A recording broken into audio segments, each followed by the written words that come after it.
It is our obligatory Maller monologue on the trade talk surrounding Damian Lillard. We will do this. We will burn this into the ground until Lillard is traded, and then we will forget about him until the NBA playoffs come around next April.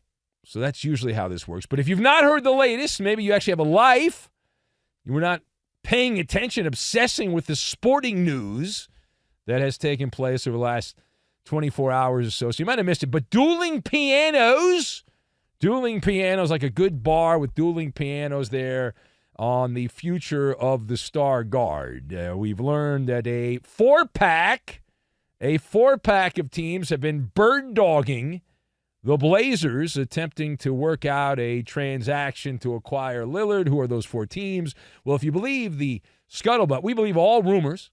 And the scuttlebutt says the People's team, the Clippers, the Timberwolves, the Pelicans, that's a funny one, and the Boston Celtics have all reached out to the Trailblazers, and they would like to go down the Oregon Trail. And they have asked, what is the price? Put a price tag on the head of Damian Lillard on the auctioning block, and we would like to get him. Now, that comes on the heels.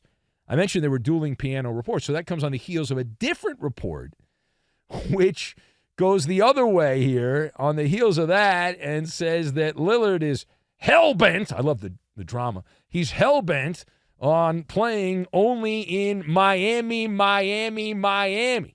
Now, that's a follow-up to previous reports from Lillard's posse that have let the insider crowd know that he really likes South Beach. He really enjoys the weather, the palm trees, the beautiful people in bikinis, all of that. And the rumblings are, this is where it gets good sports talk radio-wise, the rumblings are that things could get to the U word, ugly, that they could get real ugly if Portland does not pacify the desires of Damian Lillard. Oh, my, watch out. So let us discuss the question. Very simple. The Blazers getting a lot of interest in Dame Lillard. What does this mean? That's the question. So I've got Settings app, Lady Gaga, and Kansas. And we will combine all of these things together, and we are going to make a trade machine, which is a lot of fun. Not as much fun as a time machine would be, but we don't have one of those. We do have a trade machine. So we've got that. Now, on the surface, to answer the question, the Blazers getting a lot of interest in Dame Lillard, what does it mean? Well, on the surface, it means Portland's in the driver's seat. At first glance, you would say, why not? They have a player that's got value, and you have here a bunch of teams that are knocking on the door, ringing the bell, saying, hey, let me in, let him out. So they got the product, and it's like anything in sales, right? You have a product that is popular, people want, then the price goes up, and that's usually how it works. But you have a supply shortage of A-list players. Dame Lillard is an A-list player, although he's getting a little long in the tooth. And so the Clippers, Pelicans, Wolves, and Celtics have all engaged the trade machine. And so it tilts things in favor of the Blazers. They are set for a bidding war, allegedly, which would be the best case scenario, right? In that dimension, that's a wonderful, wonderful thing. However, the problem is Portland. You say, well, you go to the Settings app on your phone there, and you turn the notifications off, not on. You turn them off. Now, why would you do that? Because then you make these teams sweat. You're like, okay, I'm going to make these teams sweat, and I'm going to up the ante, and, oh, man, everyone's been GM, everyone's played GM who loves sports. We've all done it, and you get more goodies. But Dame Lillard's value in that scenario would skyrocket up, and away.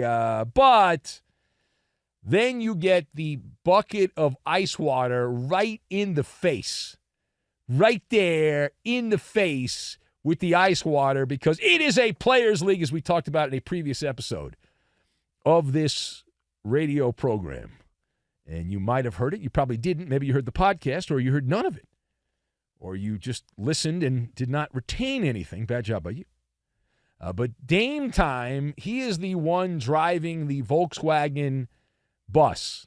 And if he has a conniption fit, if he wants to go that direction and say, hey, I ain't going there and I ain't going there, well, there's a couple things that could happen. Either he's going to show up and huff and puff and blow the whole house down, or he's not going to show up, or he'll just swallow his pride and be fine. But would a team be willing to trade for a player who raises holy hell if he goes that direction and he wants to play in Miami and all that stuff? Under that scenario, if he does say, I ain't going there, wherever that is, whether it's the Clippers, Celtics, these other teams, which I think is amusing, the always optimistic New Orleans Pelicans and the Minnesota Timberwolves. But the other part of that is the Blazers would then go from the penthouse to the outhouse.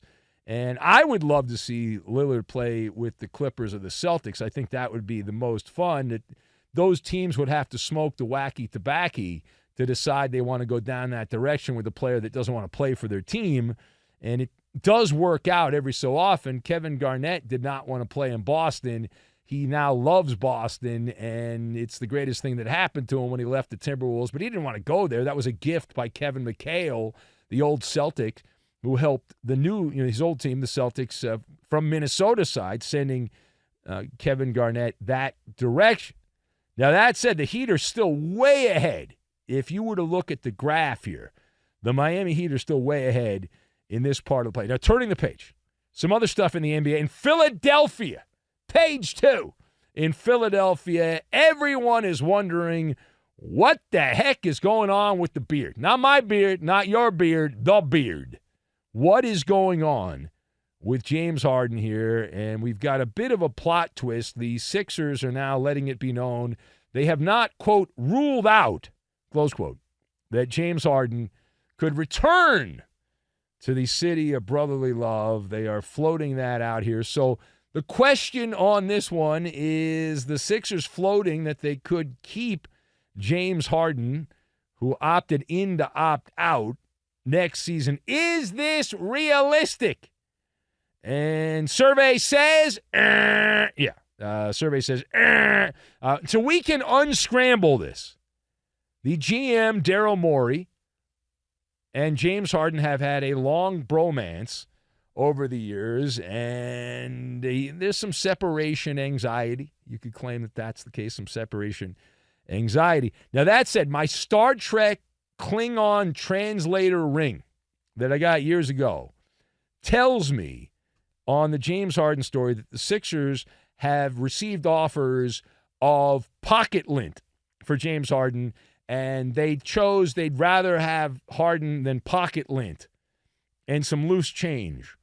And so they haven't had any takers that have asked for Harden that are willing to trade anything that they want. And so by leaking the Harden may stay in Philadelphia part of this, the Sixers are playing Lady Gaga, and they've got their poker face on right now as they play that game. The Sixers are looking to take a step back, if you believe the talking points memo that has bounced around the NBA. Philadelphia's whole plan is to have Joel Embiid on an island this upcoming season, and then they're going to have salary cap flexibility to spend a lot of money on what is supposed to be a big free agent class next summer. So there's some big-ticket players if they end up getting to free agency, players that can opt out of their contracts in the NBA.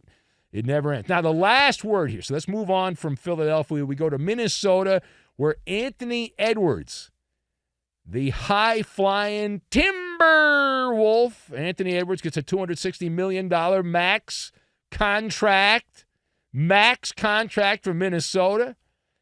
And the early reaction by some who are not insiders calling this a, quote, bargain of a contract. Some fans going as far as to say this is a great steal for Minnesota to keep Anthony Edwards locked up for 4 years and $260 million. So the question is it really a, in quotes, bargain? Is it really a bargain? So I am never going to say, as long as I have a microphone, access to a microphone and headphones, the tools of ignorance. I don't know about you, but I'm never going to say $260 million is a bargain unless there's one scenario. The currency in America gets, was it Venezuela, where to buy like a thing of milk, it costs you like $200 million or something like that because you know what I'm talking about? The cost of the money, the value of the money was so weak, they just kept printing money. So we get to that point. But for that to happen, I would have to get $260 million. I know that $260 million is not a lot of money when I'm getting $260 million. Until then, it's a lot of money. But I say that not a bargain, delusional fanboy talk to say that's a bargain there. And I don't live in the cartoon world. I know in the NBA, everyone's Richie Rich, and that's great, wonderful, congratulations, mazel tov. And I have nothing against Ant. I don't. Anthony Edwards is a fun player to watch. I'm not a Timberwolves fan. He's very charismatic.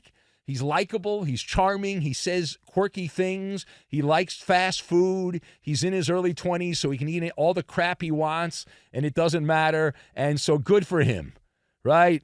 Good for him. Knock yourself out. At some point, that'll get back to you. But $260 million is, again, not a bargain. It is a reminder, though, the global economy for basketball is a booming. Boom, baby, boom, as the old Pacer broadcaster said back in the day.